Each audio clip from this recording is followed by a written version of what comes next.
And thank you everyone for attending this morning. I know that it's Monday morning, early, bright and early, but thank you for coming. Now we were going to discuss the Universal Design for Learners, the Toolkit. That's what we had published, a document that we had created as part of a policy, a new education policy. There's a lot of information in there, so we just really wanted to see what's actually in there and how maybe we can actually help you in your education programs from here on out as it relates to the education policy for reaching most of the marginalized people in the population, including children with disabilities. I just wanted to let you know that this is one of two series, so this webinar. We have 3 other choices. And you can actually look at the email again and choose what you would like to come to. So just wanted to let you know that this is the first part. I think maybe before we start, I want to ask all of you, I'm just curious what your opinion is, and please be honest, and you can type in the chat box what your opinion is and answer this question. How fluent do you think children with disabilities can become with literacy skills? Okay, I see some people said 100%, high fluency. Yes, I think that's really great. I mean, I'm happy that many of you perceive children with disabilities can actually become fluent. Now, before we go in, I'd like to introduce some of the people who are on the webinar today. My name is Josh Josa. I am a Disability Inclusion Education Specialist here in the Office of Education. Here with me, I have 2 presenters. You want to introduce yourself, Rebecca? This is Rebecca Rhodes. I'm the Team Lead for Reading and Literacy at USAID E3Ed. And I have other person here, actually, who's the lead author for the Toolkit. And this is Anne. You'd like to introduce yourself? Yes, hi, my name is Anne Hayes, and I was a consultant on the Toolkit and have worked in inclusive education for about 20 years. Okay, great. Thank you, Anne. So I'm going to go ahead and dive into the first session for today. So the first session really gives you information and background related to universal design for learning and literacy skills. This session really is specifically about children who have disabilities, and I wanted to let you know that this is not only for children with disabilities. Universal design is for learners, can apply to all children without disabilities or with. The Toolkit, why it's really needed is because we all know that literacy is issues with many children all over the world, not just children with disabilities. But the fact is that about 90% of children who have disabilities in lower middle income countries do not even go to school. And those that are in school, they get really substandard access to education. And therefore, their reading and literacy skills are obviously substandard. And when we look at disability community, we really can see there's many, many different types of disabilities, and they have their own unique needs that are included with those disabilities. For one example would be deaf and hard of hearing children. There's only about 1 or 2% of those deaf children that have access to education with sign language. The same goes for students that need assistive technology. There's probably about 5 to 15% have access to technology, which means maybe they can't access to improve their literacy skills globally. The next thing we look at is intersectionality of disabilities. Now, I remember that the disability doesn't mean that we have one. Maybe they have, a person might have intellectual disabilities plus being blind or dual disabilities. So children with intellectual disabilities and many disabilities in that group, often most are marginalized from education and disadvantaged. The Toolkit really attempts to try to give people more tools and resources to address those challenges. We've been discussing children with disabilities and why is it so important to teach them and where is it important to teach them. So really what's important now is we get away from that model and we discuss how we can actually teach them. You know, we all agree it's important for children with disabilities to get an education. That's understood. But how are we going to do that? many people still struggle to answer that question. So the toolkit attempts to answer those questions. And we recognize that most early grade reading programs all over the world, they fail to meet those children with disabilities' needs for literacy. Now, we also know that in general, children without disabilities, they struggle as well. So this toolkit tries to impact both of those populations. And we recognize that many programs still aren't fully aligned with the UN Universal Rights with People with Disabilities, the UNCRPD. So this toolkit, really, the purpose for this is for the USAID mission staff and other people, education, ministers of education, program implementers, literacy experts, families of children who have disabilities, disabled people organization. There's many people that it can actually apply to, and beyond just this list as well. And again, this toolkit, what's in this toolkit and the Universal Design for Learning policy principle, not just for children with disabilities, but really it can impact all children. So on this list, there's actually different students that could benefit from this toolkit. And as you will see, it impacts pretty much everybody globally. People who have neurodiverse, that means maybe they have an intellectual disability, all the way to students that are gifted and talented.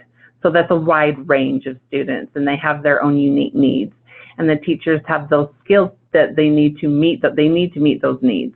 There's blind, low vision, deaf blind, deaf and hard of hearing, emotional learning, attention deficit, girls, boys. I mean, it's just everything in between. So most of this crisis and conflict region. So it's a little bit how this toolkit itself can organize, how it's organized. We have 4 chapters. For this webinar series, we wanted to let you know that for the first webinar today, that we will cover chapter 1 and 2 and 4. So chapter 3 actually is related to phases of reading literacy, and it's very, very dense. So we want to make sure that we have enough time for that discussion another time. So we're moving it to the second webinar. So what is universal design learning? I mean, can anyone try to explain it? I know the slide says it, but anyone can try to explain it in their own words what UDL means. Any volunteers? Okay, great, that's fine. That's why we're here, because we're trying to learn. We have actually 3 categories for universal design for learning. The first category is multiple means of engagement. The reason for that is how we can actually motivate these students to respond so they can engage with the teachers in different ways. This means giving them something like a reward system, for example. Next is the second category. We have multiple means of representation, and that's related to how information is given in different ways. It could mean maybe writing on the board, or having number system, maybe having one bump that equals 1, and then maybe have another bump that equals 2, so people can actually feel someone more tactile. And then we have Braille as well. That could be another example in that category. So the point is to be able to give these students different ways that they can actually learn the information and receive it. The next category is multiple means of action and expression. So that relates to opportunities for students to be able to express what they already have learned in different ways. Maybe they could do it through speech, maybe sign, or writing, drawing, typing it on a computer. There is different ways to do that, but those are the 3 categories. We have a scale that has a little bit more information. There's actually 9 categories that goes more in depth, but we're not going to dive into that right now. But the toolkit does have that information there, and it is online at CAST.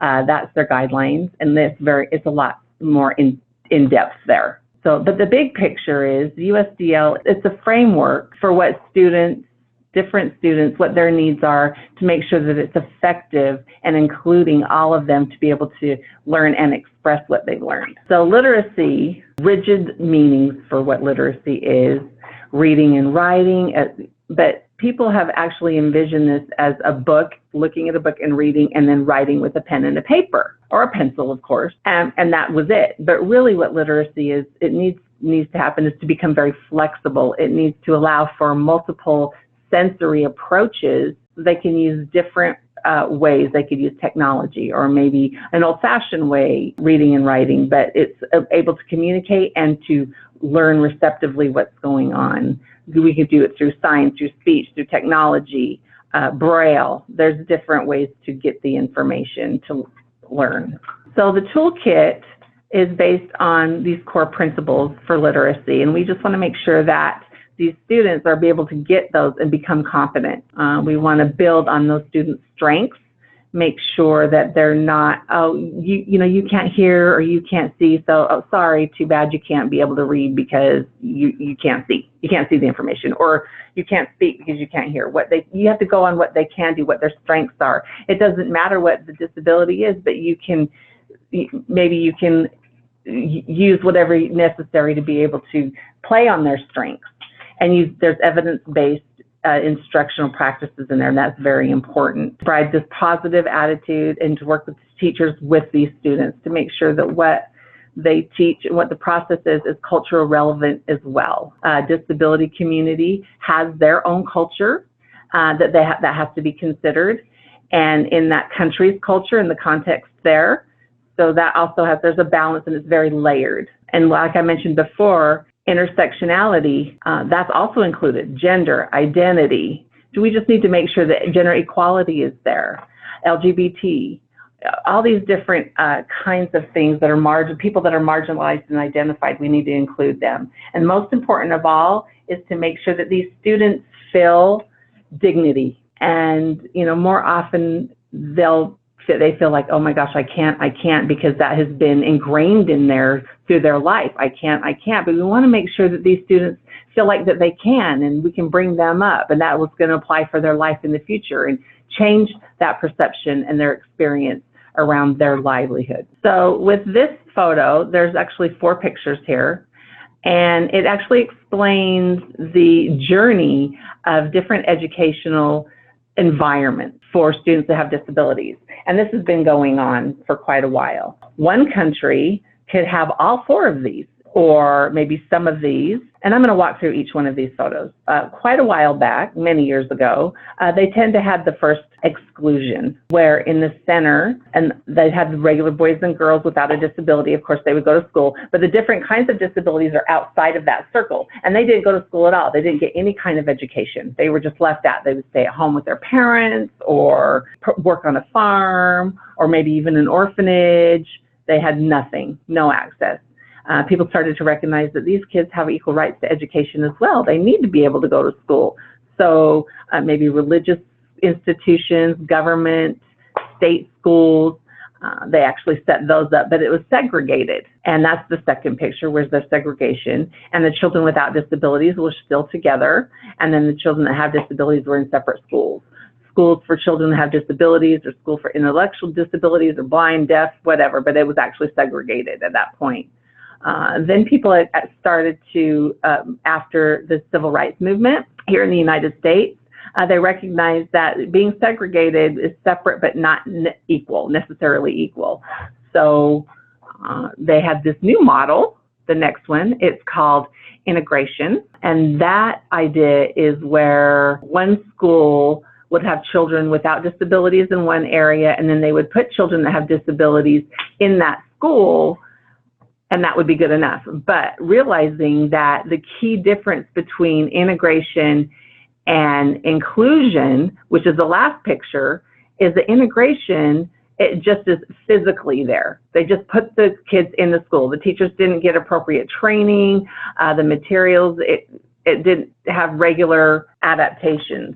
Maybe the students around there didn't know how to either communicate with students with disabilities. They were just put there physically in that stall, and they thought the problem was solved. Well, that didn't work. Inclusion, actually, that's really a huge change. It changes everything about how education system functions now. We need to make sure that everyone, from the top to the bottom and all in between, actually is included in these different approaches. and understand of how children with disabilities can be included. I'll go a little bit more on that later. So here in this toolkit, you'll actually see, now I'm not going to go really in depth here, but you'll find this in this toolkit that there's actually different characteristics of what inclusion means.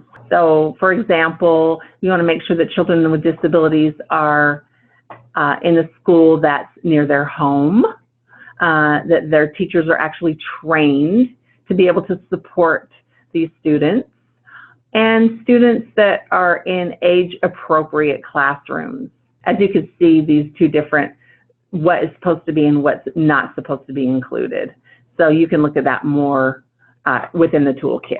So one unique, and there's one exception to everything, is to the concept of inclusion. That really is a big, it tends to be a pain. It's a pain point in moving forward for inclusion, especially the deaf community.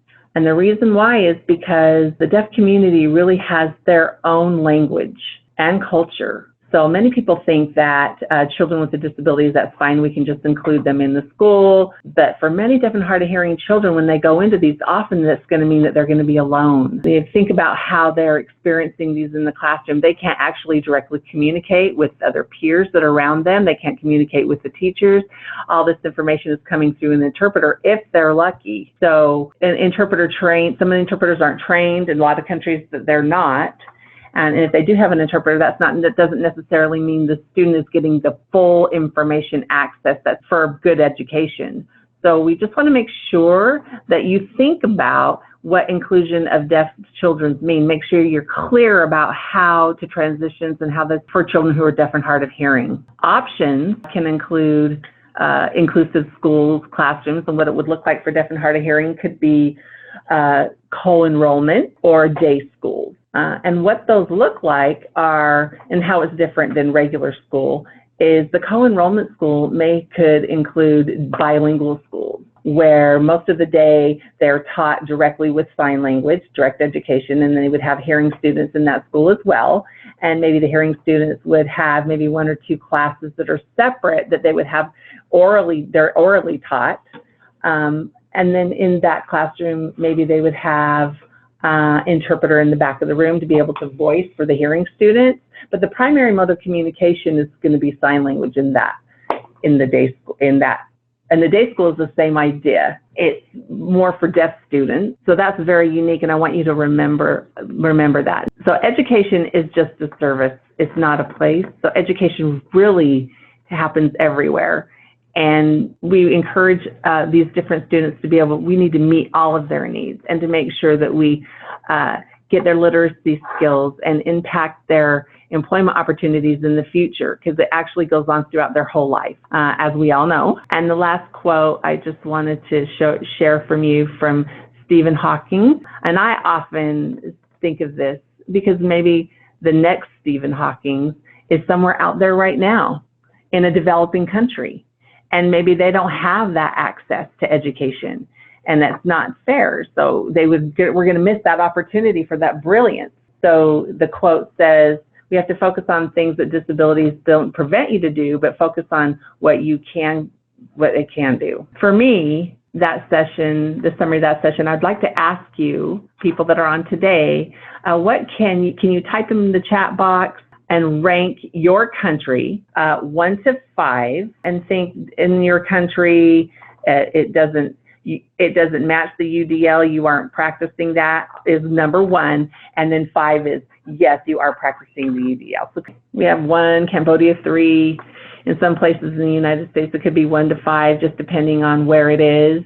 If you don't mind, some of you can discuss how can the program be built on what's already happening in the landscape. Using this toolkit, how can your program be built on what's already happening now? It says teacher training presents a good opportunity to embrace the UDL principles. That's a really good point, Leah. Anyone doing teacher trainings right now? Other person from Malawi says building up momentum in the UDL is challenging, and it ranks their country 2 in terms of alignment with the UDL. Thank you for that. There's a few main points I'd like to talk about. The UDL toolkit is for everyone. Remember, it's not just for student with disabilities, even though it does have an in-depth tools and resources for students with disabilities, but it really can be applied to all students. And whatever is being built from what's in this toolkit will actually impact other students that do not have disabilities. The second, thank you, Rwanda. Looks like you did add something. Still not discussing the UDL, but now you're going to actually focus on that. Thank you. The toolkit resources that can be used in your programs, and I hope that you can actually look at that and apply it. The literacy really should become more flexible and allowing for multiple meanings of expression, representation, action. And I hope that this can actually be applied to more programs to improve these learning outcomes for students that do have disabilities. And with that, then I'm going to go ahead and turn it over to Ann Haynes, and she'll actually talk more about the holistic support. Ann, if you don't mind. Great. And so what I'm going to talk about, what we call holistic supports.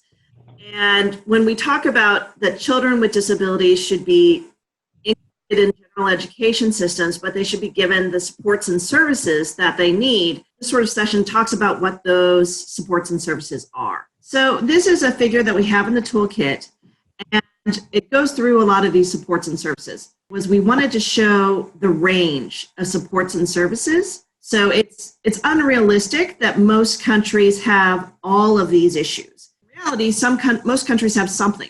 Every country I visited have some programs and some services that are working.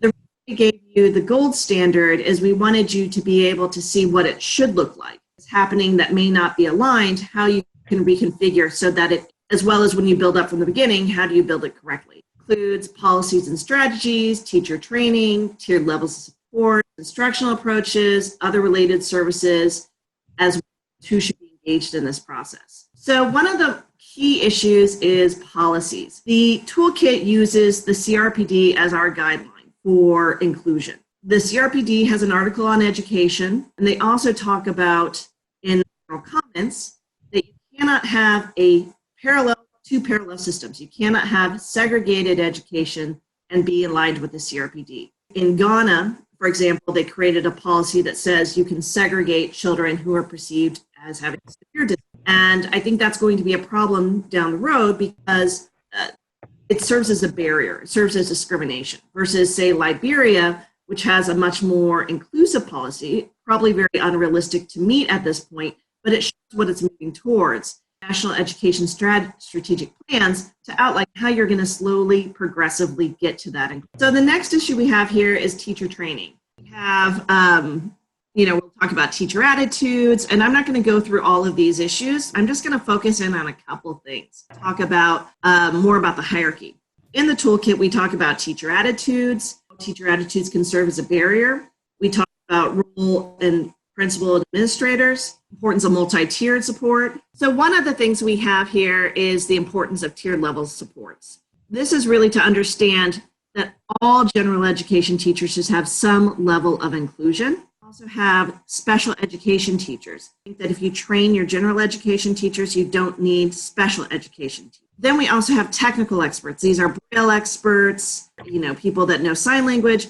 Often people think that this is not a reality in a lot of the countries in which we work, but actually these experts do exist. They just often in segregated schools. So next we're going to talk about instructional approaches and teachers. And again, we don't go through all of these, but these are important things that kids often need with disabilities. Individual education plans, access to curriculum, reasonable accommodation, assistive technology. So for individual education plans, it's important to note that these are going to be different in all the countries that we work. It's important that they try to set goals, that they work on strengths, articulate, most importantly, what accommodations a child. So access to the curriculum. What's important here is that in many countries where we work, we allow children to have access to the curriculum. And essentially in the toolkit, we have three different types that we discuss. One is an adapted curriculum. You have the same person learn the same, child, for example, who is blind, has the same curriculum, but it's adapted because they get their materials in Braille. Another curriculum would be augmented curriculum, where it's the same curriculum, but you have additional support. So for example, children who are deaf have the same curriculum, but they may also get deaf culture as an additional course, or children who are blind may also get mobility and orientation, modified. And that's understanding that it's the same curriculum, but it might be different based on that child's needs. For example, if you're teaching vocabulary and you have a child with a learning disability that struggles with vocabulary, or children with an intellectual disability, kids may be learning 40 new vocabulary words. This child may only maybe 10 to 15 based on where they are. One thing that's really important is there's often up to alternative curriculum. You have a child with a disability that learns something entirely different. In a lot of countries, for example, children who are deaf, they learn literacy instead of learning like P1 and having the same curriculum. That's broken up into 2 terms. So at graduation, they have half the same of the curriculum as all other students without disabilities. Children with intellectual disabilities, where children who are blind or children who have a learning disability or intellectual disability can learn colors or just alphabet. They don't actually get to learn literacy skills. Think about children and their capacity. Doing alternative curriculums, that sets their capacity. It's not their individual capacity that's set. It's not that they can't learn literacy. It's that we're not giving them the opportunity to learn. We talk about reasonable accommodations. I won't go through this all, but it talks about what an is and isn't. So some children may need additional time. That doesn't mean you give them the answers in advance. So we have to explain what those accommodations can be. So we talk about assistive technology, and one of the things I really want to talk about here is that assistive technology is a really good tool for UDL in the classroom. It can help change motivation, it can help children receive information, express information, but it's not the magic wand. Teacher training is still needed. And also you need to train the teachers on that assistive technology. So I want to show a couple of technologies that are out there. Some of these are more prevalent in certain countries than others. One is the Brailler. You can see that's essentially, it's a typewriter that you can use and it types out Braille. The next is called assistive augmentative communication. On this one, it's actually, you can see it's using an iPad, but this can also be low tech and can be pieces of paper. And this is where children can point to symbols to help them learn to speak. Then we have an FM system. And essentially what it is where you can put in headphones and allow for the teacher to talk into a device and someone with low hearing can hear it clear. So it's an alternative if hearing aids aren't available. Then we have magnifying glasses, where a child can, instead of making everything large print, which can be very expensive, sometimes a $5 magnifying glass can do that instead. So the next topic we talk about is other related supports. And again, we have a lot there, but we'll keep going on to teacher. Can we move to the next slide? Teacher assistance is one of those supports that is very helpful for a lot of kids. What they are not is interpreters for children who are deaf, but more for children that need additional support to help them stay on focus. This is something that we talk about innovation coming from low and middle income countries. I've seen some really great experiences. For example, teacher assistants in Ghana, where they have parents who can't go to school, can't work because their child is not allowed to go to school. When they get them into school, they're actually becoming the teacher assistants. And that's sometimes they slowly begin to get funding, and so it becomes another income for the family.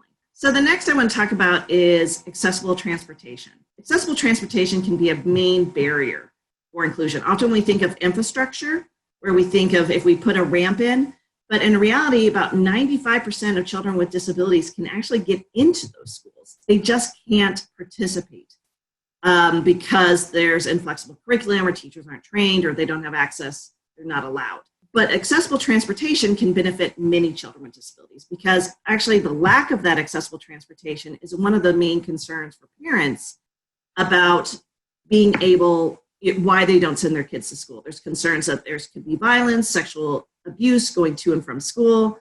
And so really addressing this in our programs are really important. So in this picture, we have, a yellow school bus and looks like a girl going in by a wheelchair. And this is really a high-income version of accessible transportation. What I don't have here is some pictures of what we were able to find in the toolkit, which is, this is not what accessible transportation means in low and middle income countries. There's a lot of really innovative ways to get kids to and from schools That's not a school bus. One country did three-wheelers. Another country, came together and paid for kids to sit in the back of a pickup truck. So there's a lot of innovative ways to get kids to school. It just may not look what it looked like in the US.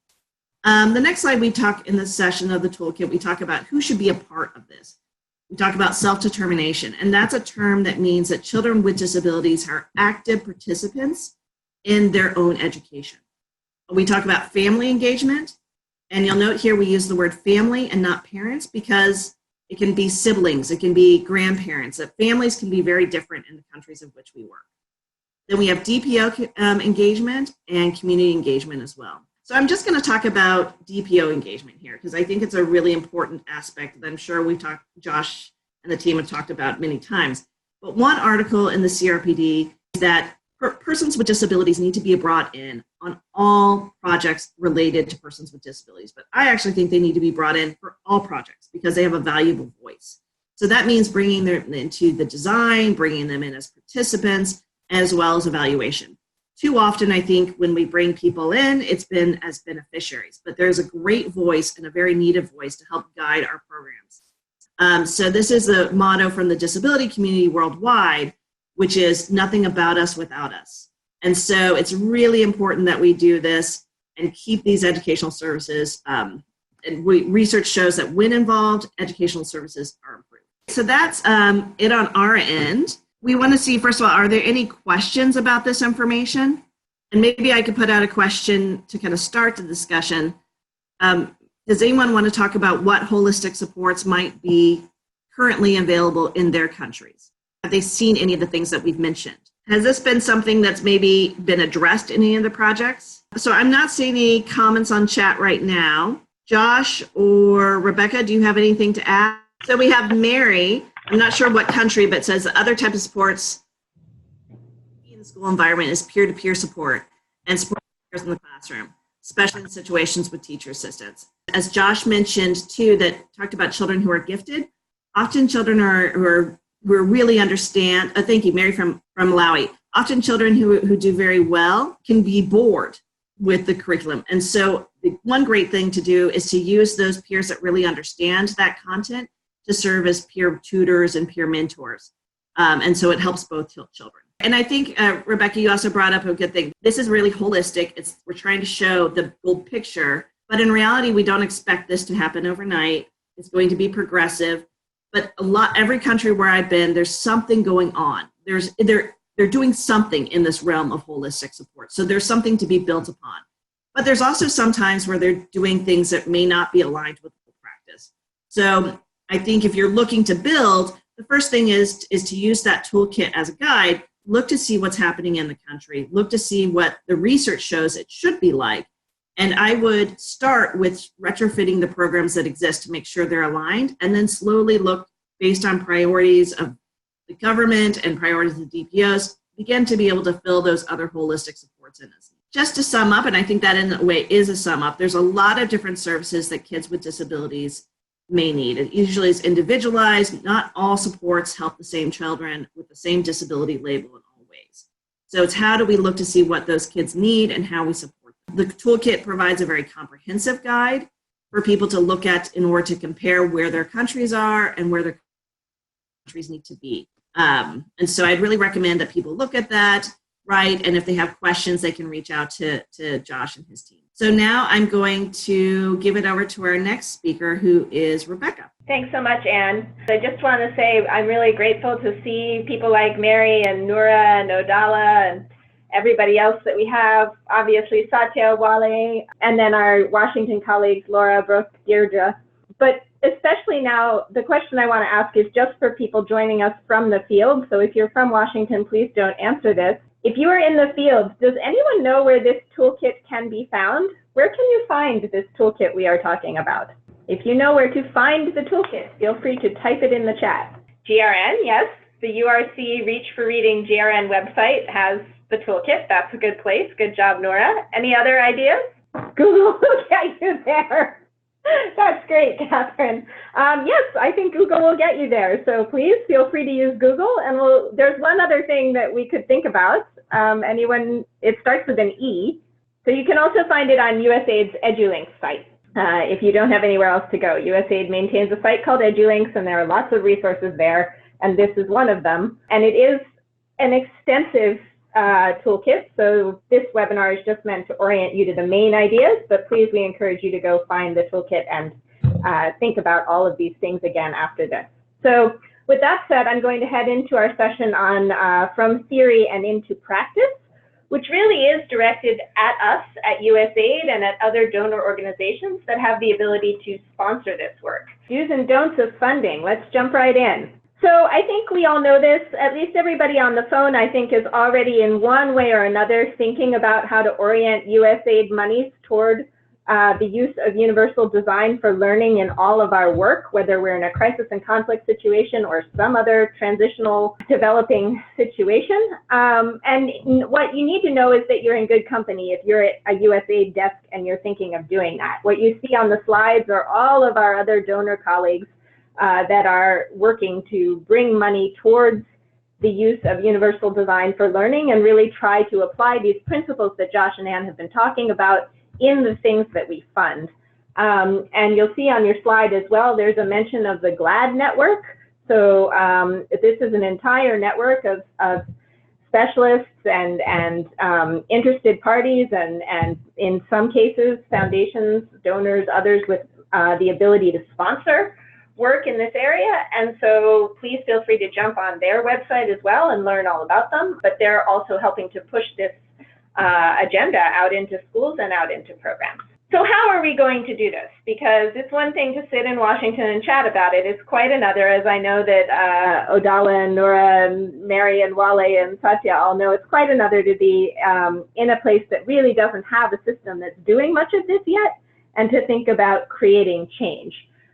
So what the toolkit recommends is this twin track approach. And so what you can see on your slide is that on the left-hand side, we have some of what has really kind of traditionally been happening to some degree in some places. This idea that when we design a program, we're designing with all the good principles of inclusive development in mind. And you know, that's a pretty broad statement, crosses humanitarian programs, development programs, programs in our sector, cross-sectoral work. Just the idea of having inclusive development at the core of the considerations of our funding. So what are we going to need to put into any program to ensure that people with disabilities can access the services that program supports? On the right, you have a slightly different circle, which is a little bit more what some of the colleagues on the webinar have done, which is to design and implement disability-specific interventions. So really targeting the money you have and the work you're designing and what you're trying to do so that you're sure that you're reaching sort of first and foremost almost the populations of disabled learners that need that extra support to be able to integrate with whatever the system where you are has to offer. And so what we want to do is to try to move forward in both of these directions, because of course we program in a really complicated context and we may or may not be able to do a disability-specific intervention right now today. We might need to plan to do that in a year. But while we're working toward doing that, we can always be doing what's in the circle on the left, which is trying to keep the inclusive development principles alive in any program that we're doing, independent of the constraints that we might be feeling from mission directors, program officers, and so forth. So some of you have seen this, but it's always a good reminder. And it sort of starts with you, right? You're the person making decisions for the U.S. Agency for International Development. You're the person deciding what will be funded and how. So you need to be thinking both about the model you're using in your own head and the model that you're building into your program for how you're going to address disability access and rights and quality and learning issues and the education sector. The slide you have shows you 3 possible models. Please type in the chat box the one that you will commit to use. Okay, Catherine says social. Social from Leah Maxon.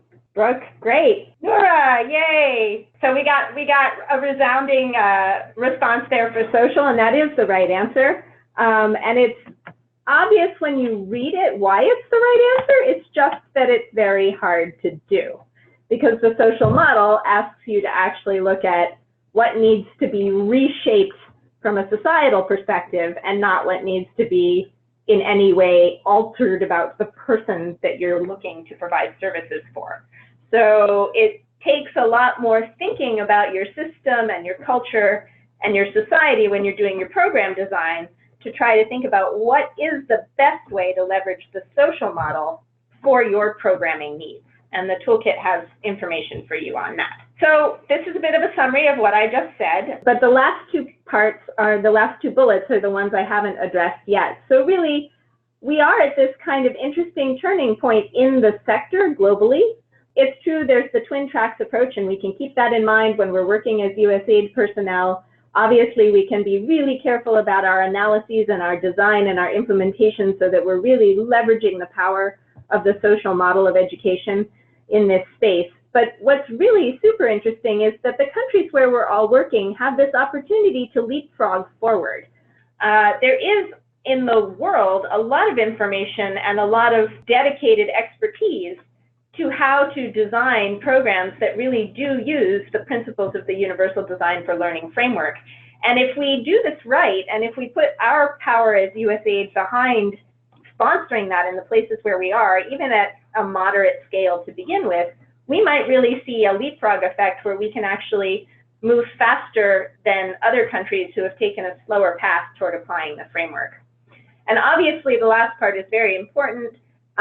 We do need to really associate from the outset, and we all tell each other this in trainings, but we do need to be thinking about the research and learning that can come from our work in this space around education for children with disabilities, so that we're really building evidence-based programming and finding out what the evidence base is in our context, but without reinforcing segregation or discrimination or causing any stigma to attach to any children. So you need to be very careful of your monitoring and evaluation designs right from the start.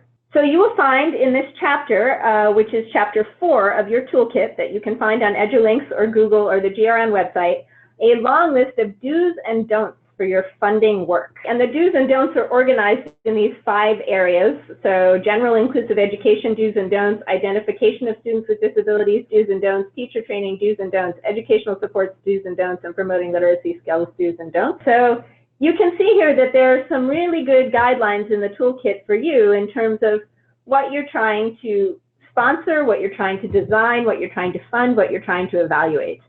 So this idea that Josh was talking about before with do support programs that provide inclusive educational settings and don't support initiatives that reinforce segregating students in ways that are harmful to them.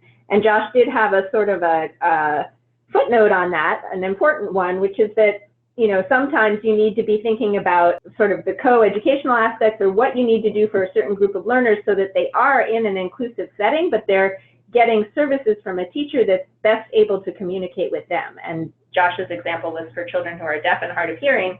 Obviously, the language they are going to use, hopefully, the most when they're very small is sign language, if we can encourage its development. And so you would want them in touch most of their school day with a teacher who could sign. And so maybe you're going to need to have them in an environment in the school where that's happening, and that's maybe not going on as frequently for the hearing children. So you need to think carefully about these do's and don'ts so that you can really end up with your best general inclusive education possible. So we tried to give you all the steps and make it really easy, but this gives you, again, a sense of how systemic this work is. In order to really make the social model come to life, we're talking about deep systemic change, and it will take time, as we've all said. But these 7 steps are some of the steps that you want to be sure you're thinking about to yourself as you're going through your program design and as you're going through your RFP process and funding your partner. You know, you want to be thinking about all the stakeholders you need to consult in your context, and they may be ones you've never met with before. You need to get some data on your current practices and the current paradigms in the context and the current needs, and that might not have come up in your most recent, you know, work on a CBCS or a PAD. You need to really be thinking about how you're going to achieve these inclusive education principles from the start, while at the same time, this is step 4, recognizing that this is a continuum, right? In a lot of countries, we're kind of moving across a band from segregation to inclusion, and you might not transform everything in a day. One program might not do all of that work. So you're looking for the moments of opportunity where you can move the paradigm forward.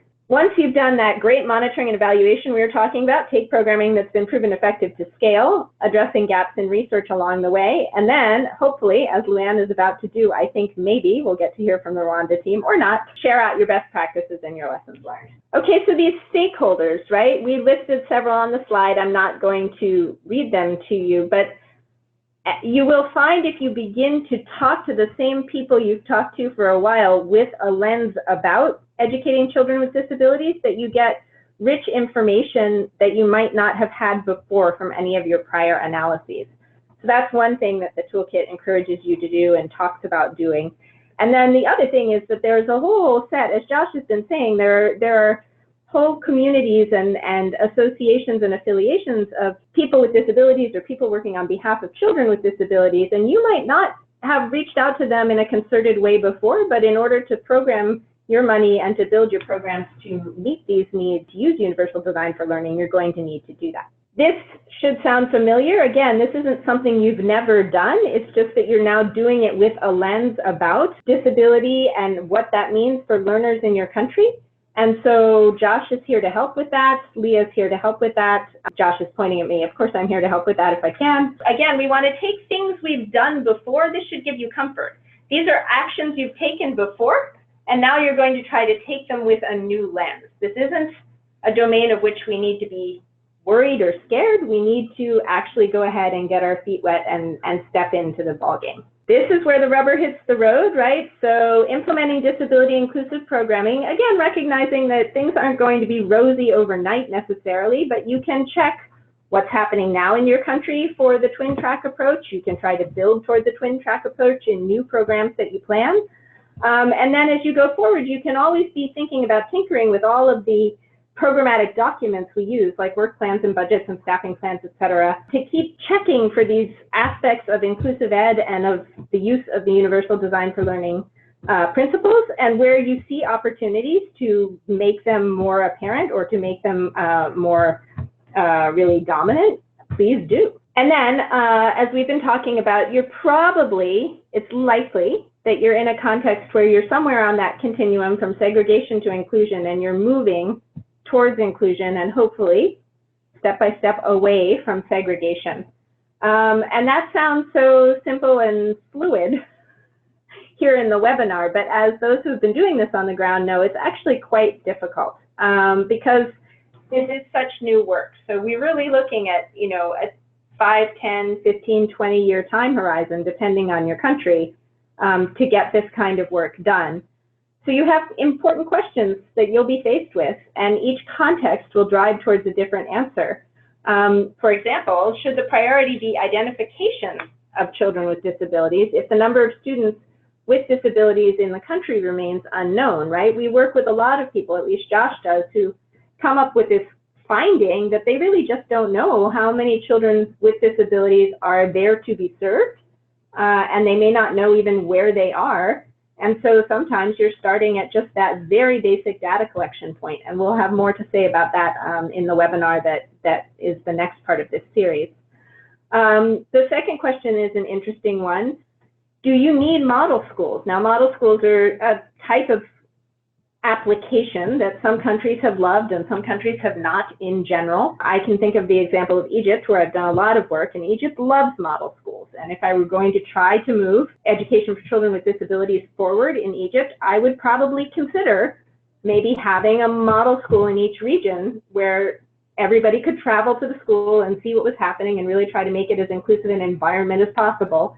But that's not going to work for every country. So you're going to have to find a way to demonstrate for teachers and administrators and system actors what this really means. And if model schools are one way for you to do that, then great. But if not, you're going to have some other type of demonstration. So this is a consideration you're going to have to go through. And then the last one is very important. What happens to the segregated or specialized schools during the transition towards inclusion? And you'll find in the toolkit that we talk about the difference between segregated schools and specialized schools. Very broadly, a segregated school is really sort of a holding pen sometimes, at least that's what I've seen in Western Africa, where you just send kids who have different abilities and they kind of just sit there and there's somebody to maybe give them a glass of water once in a while, but there's no learning going on. Specialized schools are very different. Cambodia, where you're serving a particular population for example, possibly deaf and hard of hearing learners in an environment where they're the majority of the learners and where their teachers are working pretty much in formats that serve specifically them and might not serve a wide range of other students as well. Sometimes, segregated schools you don't want to support if you can avoid it, at least not the worst models of those.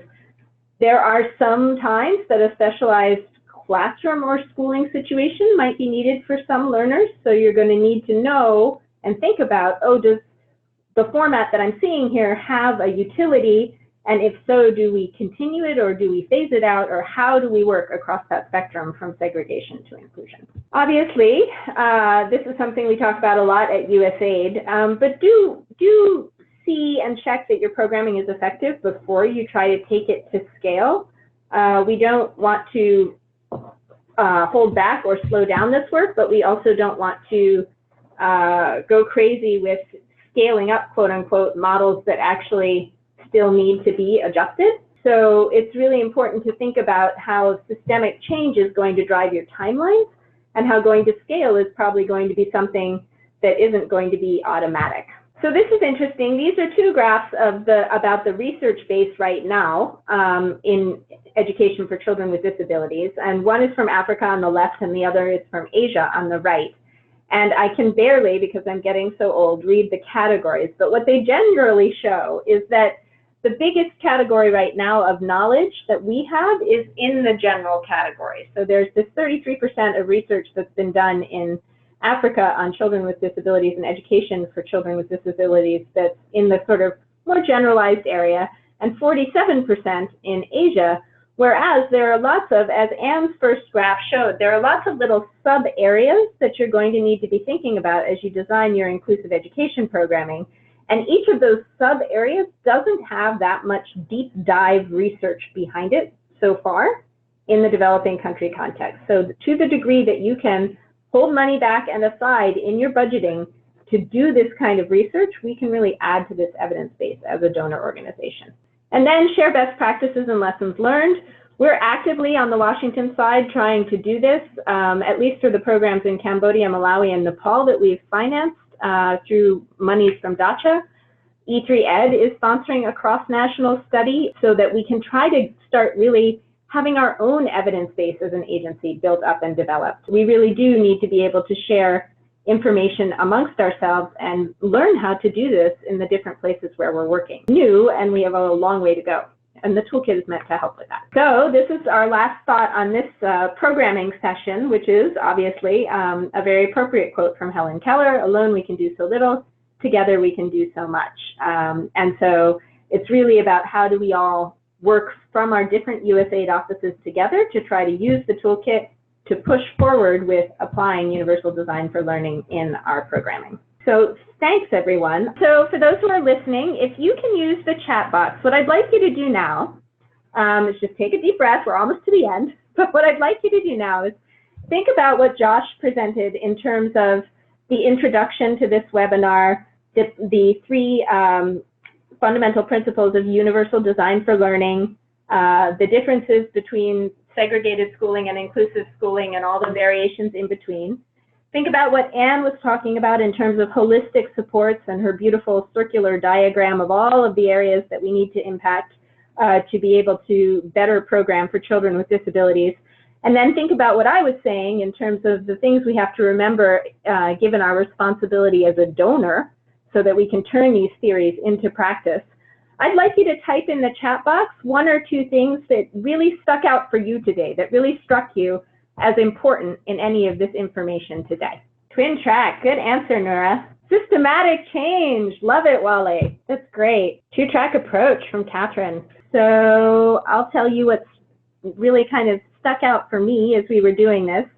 One is that Josh really focused in his introduction on this idea about dignity, right? This is all about the dignity of the disabled learner and the dignity of that child and giving them what they need to make progress and move forward.